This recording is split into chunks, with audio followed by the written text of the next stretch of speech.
असम सरकार ने लंबे समय से चले आ रहे असम मुस्लिम विवाह और तलाक पंजीकरण अधिनियम 1935 को शुक्रवार को खत्म कर दिया है। यह फैसला शुक्रवार रात मुख्यमंत्री हेमंत बिस्वा शर्मा की अध्यक्षता में राज्य कैबिनेट की बैठक के दौरान लिया गया। कैबिनेट मंत्री जयंत मल बरुआ ने इसे समान नागरिक संहिता यानी यूसीसी की दिशा में एक बड़ा कदम बताया है।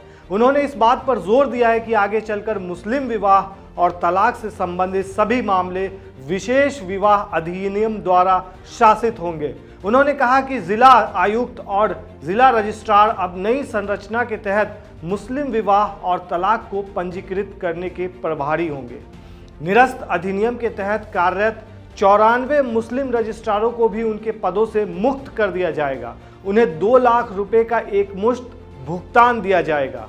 वहीं इस पूरे मामले पर सीएम हेमंत बिस्वा शर्मा ने एक्स पर लिखा कि अधिनियम में विवाह पंजीकरण की अनुमति देने वाले प्रावधान हैं। भले ही दूल्हा और दुल्हन कानूनन 18 और 21 वर्ष के न हुए हों, यह कदम असम में बाल विवाह को प्रतिबंधित करने की दिशा में एक महत्वपूर्ण कदम है। आपको बता दें कि असम में कानून के तहत 94 मुस्लिम रजिस्ट्रार काम कर रहे हैं, जिनमें से सभी को 2 लाख रुपए के एकमुश्त मुआवजे के साथ अपनी जिम्मेदारियों से मुक्त कर दिया जाएगा।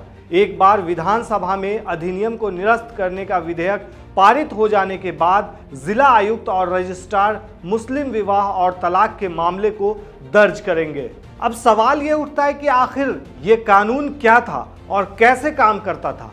दरअसल असम मुस्लिम विवाह और तलाक पंजीकरण अधिनियम 1935 के आर्टिकल 3 में प्रावधान है कि राज्य सरकार किसी भी व्यक्ति को मुस्लिम होने के नाते लाइसेंस देती है। यह लाइसेंस वाला शख्स मुस्लिम विवाह और तलाक को पंजीकृत करने का अधिकृत होता है, ऑफिशियली होता है। यह मामला कई बार उठा कि इस तरह से अधिकृत मुस्लिम शख्स असम में मुस्लिम विवाहों के लिए पंजीकरण प्रमाण पत्र जारी कर रहे थे, जिसकी वजह से बहु विवाह हो रहे थे और बाल विवाह भी हो रहा था।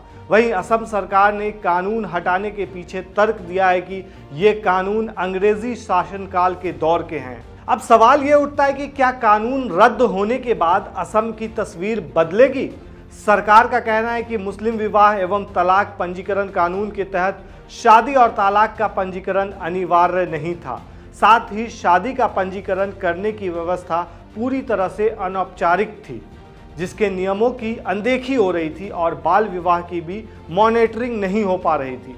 कानून के तहत राज्य सरकार मुस्लिमों को शादी और तलाक का पंजीकरण करने का लाइसेंस देती थी, लेकिन अब कानून हटने के बाद कोई भी व्यक्ति शादी और तलाक का पंजीकरण नहीं कर सकेगा और यह औपचारिक रूप से हो सकेगा। वहीं इस सब मामले पर all India United democratic front के नेता मौलाना बदरुद्दीन अजमल ने सरकार के इस फैसले का विरोध किया है।